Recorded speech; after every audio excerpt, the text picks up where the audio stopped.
Hare Krishna, Namaste, Chapter 18, Sloka 66, Part 4. Sarva-dharmān parityajya, ekaṁ śaraṇaṁ vraja, ahaṁ sarva-pāpebhyo, mokṣayiṣyāmi śucaḥ. Abandon all varieties of religion and just surrender unto me. I shall deliver you from all sinful reactions. Do not fear. In the previous session, we learned that there are two objections to the first explanation. Number one, when dharma, the term dharma is very clearly mentioned in the first line, why it is said it is not the dharma that should be given up, but it is the mentality of doership that has to be given up. And the second objection is on śucaḥ. When sanchita karma is to be worried after long time, after many lifetime, why Arjuna should lament for something which is going to happen in the future. So, Krishna telling sarva-dharmān parityajya and śucaḥ doesn't sound to be that interesting with the first explanation. Why? Because this topic of parityajya is not at all new to us. We have been seeing, hearing, reading this from the starting of Bhagavad Gita. In the 3rd chapter, 30th sloka, Krishna said, Mayi sarvani karmani sanyasadhyatma chetasa nirasir nirmamaha bhutva yuddhasva vigatachvaraha. O Arjuna, surrendering all your works unto me, with full knowledge of me, without desire for profit, with no claims to proprietorship, and free from lethargy, fight. Krishna has already explained that several times, that do your duty with clear understanding that karma doesn't belong to you. Karma in this context is a duty. I am not the doer. I am not the receiver of the reward of this action. These three things needs to be followed strictly when one performs any actions, and think in a proper way that this action belongs to Krishna. I am just an instrument. The result belongs to Krishna because I am not the doer. It is understandable that we did 3rd chapter couple of years back.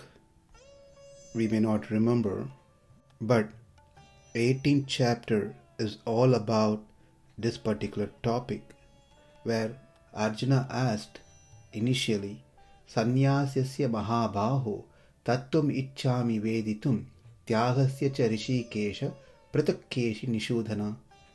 O Keshava, I desire to know the true meaning of these terms, sannyasa and tyaga.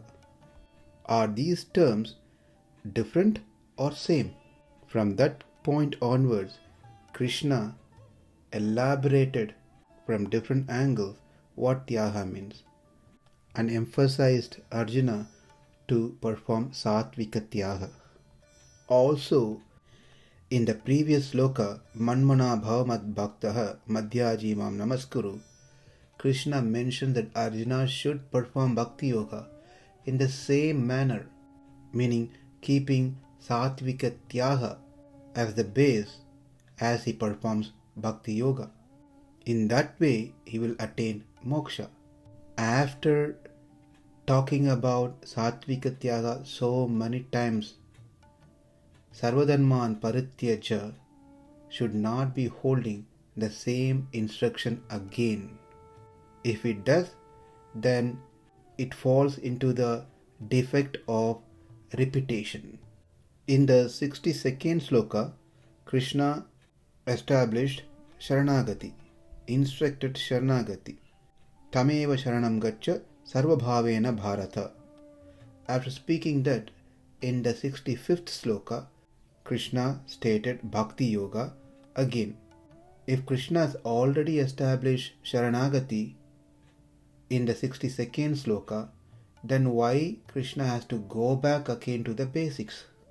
That you should not think you are a doer, you are not the proprietor, you are not entitled to the results of your action. When a person is already doing his doctorate, we don't go and explain to him about the alphabets and numbers, which he has already studied many years back. Therefore, Krishna will not make a mistake of repeating the same thing which has been told already. And also, Krishna saying Ma Sucaḥ, do not worry, do not cry, should be relevant to the current worries, not the future worries. The Lord does not waste his words. And Arjuna is not an unintelligent person where he needs repetition every time. For us, even if we repeat so many times, we don't get it. After instructing Bhakti Yoga in the 65th sloka, Manmana Bhavamat Bhaktaha, he doesn't have to repeat about tvāṁ. Arjuna doesn't want repetition, and Krishna will not do a repetition. It is us, when we start any topic, we have to do a recap of what we did before, and when we end the topic, we have to summarize what we covered now. Otherwise, we won't know what is head and what is tail. We'll get lost, and our concentration and focus so disturbed beyond a certain time. Therefore, we have to restrict our topic to certain time frame. That is the level of our intelligence. Arjuna certainly doesn't fall into any of these categories. He is very intelligent. So even though Arjuna cried initially at the starting of Bhagavad Gita, not understanding the truth of Atma, not understanding what to do, what not to do, it eventually faded away by the instructions of Krishna. Then Arjuna was worrying about his situation, whether he falls into divine or demoniac, and Krishna pacified him, saying that you belong to divine class, do not worry. Therefore, the point to be made very clear is tvāṁ cannot be the right explanation for the term dharma, and Ma Sucaḥ cannot be in relation to sanchita karma. It has to be something else. Now, let's see what is the second explanation for this beautiful sloka. In this sloka, sarva-dharmān parityajya mam ekaṁ śaraṇaṁ vraja, ahaṁ sarva-pāpebhyo mokṣayiṣyāmi ma sucaḥ. There is no confusion with the second line and the third line. The confusion arises in the first line and the fourth line of the sloka. In the second pada, Mam, it is Krishna. That is very clear. To whom one has to surrender. No one else other than Krishna. And the second line, ahaṁ, is also very clear that it is Krishna who is going to rectify our problems, and we are the one who needs rectification. Therefore, it is Krishna who is the mean, upaya, no doubt on that either. So the confusion is on the first and the fourth padams. Sarva-dharmān parityajya, which is the first padam, and Ma Sucaḥ, which is in the fourth padam. What is the confusion? Sarva-dharmān parityajya. The term dharma, is it referring to actual action, the activity, or the results of the activities? And the second confusion is Ma Sucaḥ. When there is no worries that Arjuna has, which is in proximity, then why Krishna has to say not to worry? Meaning the sanchita karma is not in proximity. So why Krishna is saying Ma Sucaḥ, do not worry? That means it must be something else, which Krishna identified within Arjuna. Therefore, Krishna is saying not to worry on that particular worries that Arjuna has. When we see the meaning of the first pada and the fourth pada, automatically the second and third padams will also change. Now let's see the second explanation. Krishna said, do bhakti yoga. Through that you will come and attain me. Bhakti yoga is when you think me with devotion and love without any interruption. Krishna said this very easily in the previous sloka, Manmana bhava mad bhakta madhyaji mam namaskuru. But Arjuna is thinking about his own condition. I have done some sins which resulted in this body. I have this body, that means I have done something in the past. As a result, I have been rewarded with this body. And I came to this battlefield to fight and retrieve my kingdom. When I came here out of attachment to this body and its extensions in the form of friends and relatives, I couldn't fight. I was ready to give up my dharma, which is to fight. Looking at my condition, Krishna gave the ultimate instruction and I got clarity, but I am not sure how long this instruction will be retained within me, because the karmas that I have done in my past lives are unlimited, and the vasanas of mine will pull me on their way. Unless all my sins are destroyed, I will not have a proper intelligence. When I don't have proper buddhi, how can I think of Krishna without any interruption?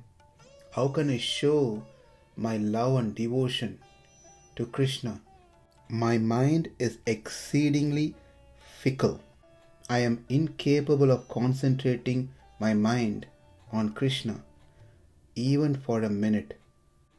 I am also a great sinner. Only if the sins are washed away, sattva guna can grow, and only thereafter I will be able to meditate upon Krishna without any interruption.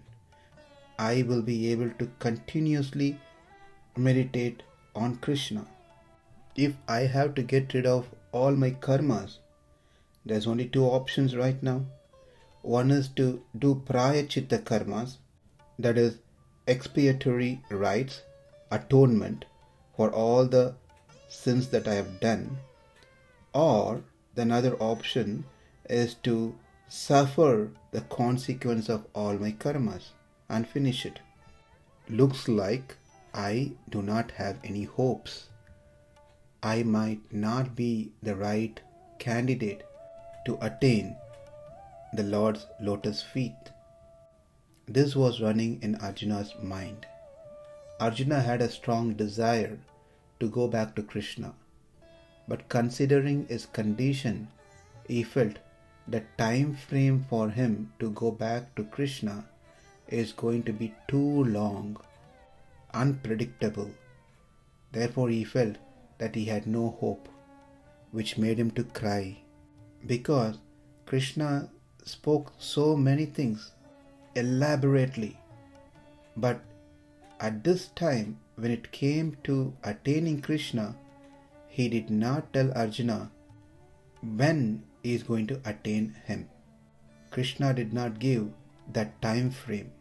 Therefore Arjuna was thinking, you gave time to Devaki that you will return after 10 years. You gave time to Mother Sita 10 months. You gave time to Bharata 14 years. You gave time to gopis that you will meet them in the evening, but you have not given time to me when I can attain you. That worries me, Krishna. So as Arjuna was contemplating on what Krishna told in the 65th sloka, he was coming into more of realization about himself that he has unlimited prarabdha karma and sanchita karmas. Unless and until these karmas are finished, he will not be able to attain Krishna. And when these karmas are going to be finished is so very uncertain. It is not clear. And Arjuna thought that could be the reason why Krishna did not give a clear time frame for him to return back to the spiritual world. Then Arjuna thought, let's not worry too much about the prarabdha karmas or sanchita karmas, but let me get started with what Krishna said. Let me start bhakti yoga and worry about the rest later. But then again he stepped back with that idea, because for him to start bhakti yoga he must be freed from the obstacles that stops him to begin bhakti yoga. There are obstacles in the form of previous karmas which blocks one to even get started with bhakti yoga. We may have come in contact with some people where we try to tell them so much about devotional service, bhakti, but they never get it. They never show any interest. It is simply because that their previous karmas becomes an obstacle for them to get started with bhakti. In those cases, we can pray for them, pray for the mercy of the Lord upon them, so those obstacles can be taken care and that person can start bhakti. So in this case, Arjuna is thinking, I love to get started with bhakti yoga, but there are obstacles which stops me to even begin bhakti yoga. Those are my anadi kala karma, which stays as a roadblock, preventing me to get started with bhakti. Unless those karmas are removed, I will not be able to start bhakti. So his worry is not about the long-term obstacle, the moksha virodhi, which is the sanchita karma. His worry is about the current issue. How am I going to start bhakti? When I have my past karmas in the form of obstacles, how can I even start bhakti? Sadhana, that is upayam, means was explained in the previous sloka, 65th sloka, and the phalam, the benefit, the result is explained in this 66th sloka. So the doubt that comes in mind is to start the upayam, the means that explained clearly in the 65th sloka, always thinking about Krishna, always worshipping Krishna, always offering obeisances to Krishna. One has to be free from obstacles that is caused from the previous sins. And the second doubt is the result that's going to be obtained by performing in this manner seem to be time consuming. It is going to take longer time. The end result is to attain Krishna, attain moksha, but it appears that it's going to take longer time to get that result. And for that worries that Arjuna had, Krishna says, Ma sucaḥ, do not worry. Let's understand the difference between the first explanation of Ma sucaḥ and the second explanation of Ma sucaḥ over here. In the first explanation, Krishna told Ma sucaḥ because Arjuna was concerned about his sanchita karma. Over here, Arjuna is worried about the bhakti virodhi, the obstacles in the path of bhakti, not the moksha virodhi. The obstacles for moksha is sanchita karma, which comes later. But for him to get started with bhakti, there are obstacles. He is worried about that obstacle. And Krishna says not to worry about that. I will help you on that one, and it won't take much time for you to attain me. Now, one may ask a question that is it true that there are sins that becomes an obstacle for one to start bhakti? I thought that bhakti is free of anything. It sounds little different than what I've learnt about bhakti so far. Answer is yes. There are obstacles in the form of sins which stops one to start bhakti. Unless those obstacles are removed, it is not possible for one to even start bhakti. And there are pramanams, evidence given in the scriptures that we will see in our next session. Thank you. Hare Krishna.